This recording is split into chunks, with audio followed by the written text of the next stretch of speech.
For years, the world saw only the smile, the fast recipes, the warmth, the energy that never seemed to fade. But what the cameras never showed was how much she was carrying behind that smile, the quiet pressure, the moments no one was meant to see, and the personal cost of being fine for everyone else. Because long before the headlines changed, something was already breaking, and the truth behind it is far more heartbreaking than anyone ever imagined. At 57, the woman millions thought they understood is standing in a place no one expected, not on a bright set, not behind a polished counter, but at the edge of a loss that quietly rewrote her life. For years, she filled kitchens with warmth, laughter, and comfort, making it feel like everything was always okay. But beneath that familiar energy, something far heavier was unfolding, and the question no one was prepared to ask is this: what really happens when the person who lifts everyone else finally runs out of places to hide the pain? The moment everything changed came without warning. In 2020, her home in Lake Luzerne, New York was consumed by a devastating fire. In a matter of hours, nearly everything she owned vanished. Family keepsakes, personal memories, the quiet pieces of a life built far away from cameras and applause. What remained wasn't just ash and debris, but a loss so personal it couldn't be measured in headlines. And yet, the world never saw her stop. Just weeks later, she reappeared, not from a studio, but from a handmade, makeshift kitchen. No luxury, no comfort, just a camera, a stove, and a woman choosing to move forward while standing in the aftermath of everything she had lost. She smiled, she cooked, she spoke calmly. That image, standing steady while surrounded by the remnants of disaster, became something far more powerful than a comeback. It became proof of resilience when no one would have blamed her for disappearing. Through it all, she held on to a truth she had always believed. She never called herself a chef. She called herself a cook, someone who cooks out of love. No culinary school, no elite training, just honesty, humility, and a deep connection to real people living real lives. That simple belief shaped everything she built and became the reason millions trusted her long before they admired her. Her story was never just about success. It was about showing up without perfection, about proving that passion matters more than credentials, and that sincerity can carry you further than titles ever will. She didn't chase prestige, she built connection, and in doing so, she turned a simple idea into a legacy that reached far beyond food to the world. She became more than a familiar face on television. She became a symbol of strength, creativity, and relentless forward motion, a woman who transformed everyday moments into something meaningful, even when her own life was being tested in ways few ever see. Her journey reminds us that the most powerful stories aren't built in comfort, but in the moments when everything feels fragile and uncertain. Long before the spotlight found her, the foundation was already forming. In the 1990s, driven by determination and an intense desire to learn, she stepped into the working world with no grand plan for fame. In her early 20s, she began working at Macy's in New York City, starting at the bottom and working her way up through discipline and persistence. That environment taught her structure, responsibility, and how a massive operation truly functions behind the scenes. From there, she moved to Agata and Valentina, an upscale food market where her instincts sharpened. She learned how to understand people, how to select quality ingredients, and how to make food feel accessible instead of intimidating. Those lessons quietly shaped the philosophy that would later define her entire career. Practical, warm, and rooted in real kitchens, not perfection. And without realizing it, she was already becoming the person millions would one day invite into their homes at Macy's. She didn't just learn how to manage people and systems, she learned something far more important. She noticed that most people weren't looking for perfection on a plate. They wanted food that worked with their lives, meals that were fast, simple, and satisfying without losing heart or flavor. That realization stayed with her as she moved on to managing a city pub, where long days were filled with hands-on responsibility, constant problems, and endless experimentation with ingredients and cuisines. Every role sharpened her instincts, expanded her network, and quietly shaped the foundation of the voice she would one day bring into millions of homes. By the time she turned 30, she had built a strong reputation as a skilled food buyer, respected for her taste, judgment, and work ethic. But success in New York came at a brutal cost. Living in Queens, working punishing 100-hour weeks, and navigating a city that never slowed down began to drain her physically and emotionally. The stress was constant, the pace unforgiving, and the sense of safety she once had slowly disappeared. Then came the week that changed everything. In an interview years later, she would recall being mugged twice in the same week. During one attack, she was slammed against a door with a gun pressed into her back. She escaped only because she carried pepper spray her father had insisted she keep. Days later, the same attacker dragged her into an alley and beat her with the gun. That week didn't just scare her, it shattered the illusion that she could keep pushing forward without consequence. In that moment, she knew she had to leave New York, not to run away, but to survive. She returned upstate in search of something she had lost along the way: space, safety, a sense of self. There, She managed local pubs and restaurants, reconnecting with food on a human scale and sharing it with people who felt like neighbors rather than customers. During that period, she began hosting small summer cooking classes for the local community. One class, built around the idea of quick Mediterranean meals, unexpectedly took off. What started as an intimate gathering in a modest space quickly drew attention from local media and led to television appearances that hinted at something bigger on the horizon. That simple class became the seed of everything that followed. From it emerged her first show, built around the idea that cooking didn't need to be intimidating or time-consuming to be meaningful. Around the same time, while working in a specialty food store, she noticed how many people felt overwhelmed by recipes that were too complex for real life. That observation sparked a revolutionary idea. Teach people how to make complete, satisfying meals in just 30 minutes. Started at a time when most food personalities chased sophistication and culinary prestige. Her approach was radical in its simplicity. No pressure, no ego, just real food for real people. Her demonstrations spread quickly, fueled by a clear voice, approachable warmth, and a natural ability to make viewers feel capable instead of judged. The concept was effortless yet powerful, home-cooked meals that fit into busy lives without stress or confusion. Then came the moment that changed everything. In 2001, she appeared on national television, and in just a few minutes, her energy, authenticity, and love for cooking captured the attention of an entire country. That appearance didn't just introduce her to a wider audience. It opened the door to a defining opportunity, one that transformed her from a local favorite into a household name and set the course for a career that would reshape how millions thought about food. That was her career ever really just about food, or was the kitchen only the doorway to something much bigger? The answer became clear in 2006 when she made a decisive move beyond cooking shows and stepped into daytime television. With the launch of her talk show, she didn't just expand her reach, she changed how audiences connected with her. Instead of standing behind a counter, she sat beside her guests, speaking casually, listening closely, laughing easily. The atmosphere felt personal, familiar, almost intimate, and viewers responded instantly. The show exploded in popularity, drawing more than 2 million viewers per episode and running for an extraordinary 17 seasons. From 2006 through 2023. Broadcast in over 100 countries, the program became a global fixture and earned multiple daytime Emmy Awards along the way. But its success wasn't just measured in trophies or ratings. The set felt like home. The conversations felt real, and the guests, from world leaders to Hollywood icons, didn't arrive guarded or rehearsed. They cooked, joked, opened up, and shared pieces of themselves rarely seen elsewhere. What looked warm and effortless on screen was, behind the scenes, the foundation of a massive media operation. That friendly format powered an empire worth tens of millions of dollars each year. Television contracts, endorsements, and publishing deals pushed her earnings into staggering territory, with annual income reaching well into the tens of millions. Books became another pillar of her success. Over the years, she released dozens of best-selling cookbooks, each one carrying the same philosophy that made her famous: fast, simple, practical food that fits real lives. Written in a conversational voice, the recipes felt less like instructions and more like encouragement from a trusted friend.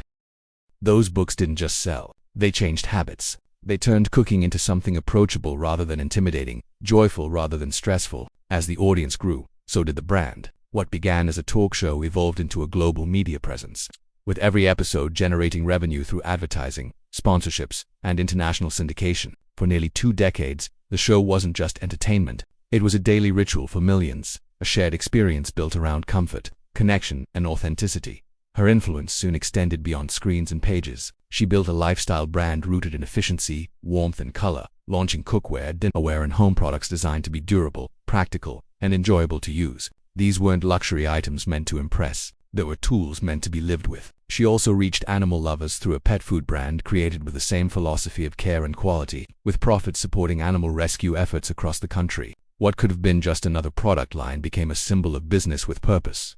Philanthropy was never an afterthought. She founded an organization dedicated to helping families and children learn how to cook healthy meals, partnering with national food programs to donate millions of meals to those in need each year. Through every expansion, the pattern remained the same: practical ideas, genuine intention, and a belief that success meant little if it didn't give something back. What started in a kitchen had grown into something far larger, a media empire built not on spectacle but on trust. Through everything she built, she never forgot where she came from. Her fame didn't stay locked behind studio walls. She turned it outward, using food as a way to comfort, connect, and give back to people who needed it most. But that instinct didn't appear overnight. It was shaped long before cameras, contracts, and applause entered her life. She was born in upstate New York in 1968 into a family defined by cultural depth and quiet resilience. Her father carried a mix of European roots, while her mother, a fiercely determined Sicilian-Italian woman, passed down something far more important than recipes. She passed down strength. She passed down survival. Growing up as the youngest of 3 siblings, Rachael learned early that life didn't slow down just because things were hard. When her parents divorced, everything changed. Her mother suddenly carried the full weight of raising a family alone while running a restaurant at the same time. She wasn't just cooking meals. She was managing chaos, responsibility, and exhaustion without complaint. Watching her mother juggle those roles left a permanent mark. Years later, Rachael would say there was no greater influence in her life than the woman who showed her how to stand up when there was no safety net. At a young age, the family moved to Lake George, a quiet town surrounded by long winters and hard work. Much of Rachael's childhood unfolded inside restaurants rather than playgrounds. She waited tables. She washed dishes. She watched closely as her mother handled ingredients with care and intention. In that noisy, fast-moving environment, she learned something fundamental. Cooking wasn't about perfection. It was about people, about comfort, about creating moments that made life feel warmer. Her early years weren't easy on her body either. Chronic laryngitis left her breathless, coughing, and struggling to speak for long periods of time. The condition permanently affected her vocal cords, giving her the raspy voice that would later become instantly recognizable. What many people assumed was a branding choice was actually the result of years of physical struggle. She never planned it. She simply adapted. Growing up fast wasn't optional. After her father left, everyone helped keep the family afloat. Responsibility arrived early, and so did independence. She once reflected that learning to wash dishes during brutal Lake George winters taught her something simple and lasting. If you can survive that, you can survive anything. After high school, she briefly stepped into college life but quickly realized it wasn't where she belonged. Traditional classrooms didn't speak to her. Experience did. She left academic study behind and chose to learn through work instead. Grocery stores, local restaurants, small kitchens with long hours and little recognition. None of it looked glamorous, but every moment mattered. Those humble jobs became her real education. She watched how people cooked when no one was watching, how food brought families together, how meals carried emotion, not ego. She later said those years taught her what truly mattered, that cooking was never about showing off, but about love. The cramped kitchens, drafty homes, and unforgiving winters shaped her into someone practical, energetic, and deeply human. Long before she became a public figure, she had already learned how to stand steady, work hard, and care deeply, and that foundation would quietly support everything that came next. Those early lessons became the bedrock of everything that followed. After leaving university behind, she stepped into the world with no safety net and no backup plan. Guided only by determination and a deep belief in hard work, she wasn't chasing fame. She was building a life shaped by passion, resilience, and the simple joy of bringing people together through food. Every long shift, every small job, every setback quietly prepared her for a future she couldn't yet see. But success was only one part of her story. Away from cameras and applause, another question lingered. How did she protect her heart while her career kept accelerating forward? After decades in the public eye, admired for her work and trusted by millions, she managed to hold on to something rare in her world. A private life that remained grounded, sincere, and deeply personal. Behind the bright smile and unmistakable voice was a woman who valued love, loyalty, and emotional safety above all else. One of the most defining moments of her personal life arrived in 2001. When she met John Cusimano at a gathering hosted by mutual friends. What began as a casual introduction turned into hours of conversation that stretched deep into the night, as if time itself had slowed down for them. Neither expected anything extraordinary, yet that night quietly changed everything. In a light-hearted twist, she initially assumed he was gay, even considering introducing him to someone else. Unable to believe a man could cook so well and speak so gently and still be straight. But as the night unfolded, assumptions faded and something genuine took their place.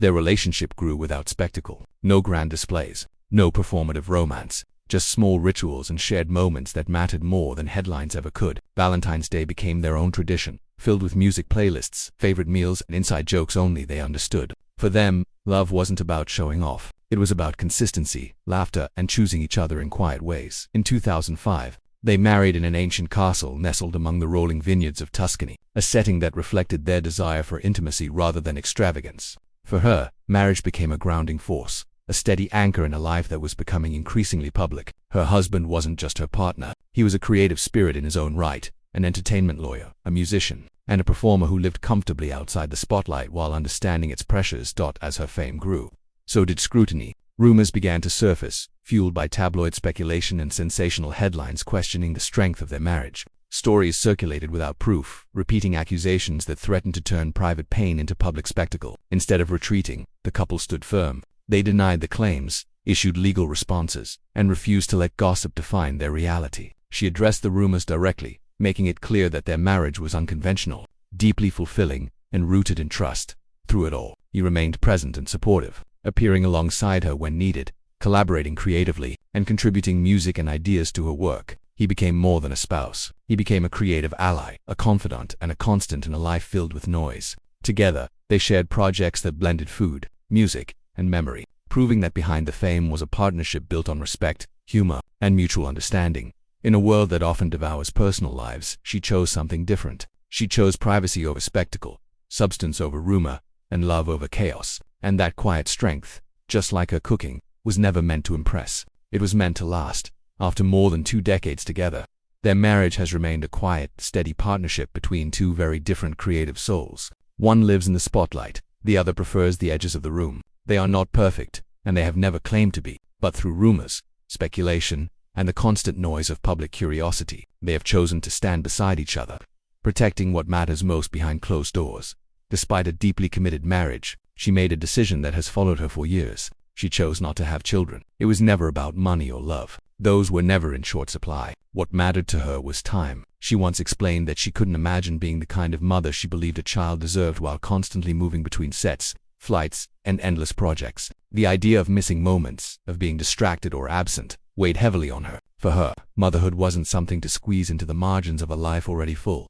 But the conversation didn't end there. Over time, the constant questioning began to take its toll. She spoke openly about how exhausting it was to be asked, again and again, when she would have children, as if womanhood itself required that answer. She pushed back against the idea that fulfillment only comes in one form. She believed love could be given in many ways, shaped by choice rather than expectation. That belief came from experience. In earlier relationships, she had learned how easily dreams could be crowded out when others demanded too much of her time. Learning to say no became an act of self-preservation. She chose not to live someone else's version of a life. Instead, she built one that felt honest to who she was, rather than raising children. She poured her care into what surrounded her: her marriage, her friendships, her dogs, her work, and the millions of people who felt a sense of comfort and familiarity when they watched her cook, laugh, and share pieces of her world. She once joked that she already had millions of kids, living in kitchens, on screens, and in her heart. And for her, that wasn't a joke at all. Some have judged her for that choice. Others have misunderstood it. But she has never expressed regret. Her life has been shaped by intention, boundaries, and an understanding that love doesn't need to look the same for everyone. And when people speak of tragedy, perhaps the real heartbreak isn't the losses she endured, but how often the world tried to define her happiness for her.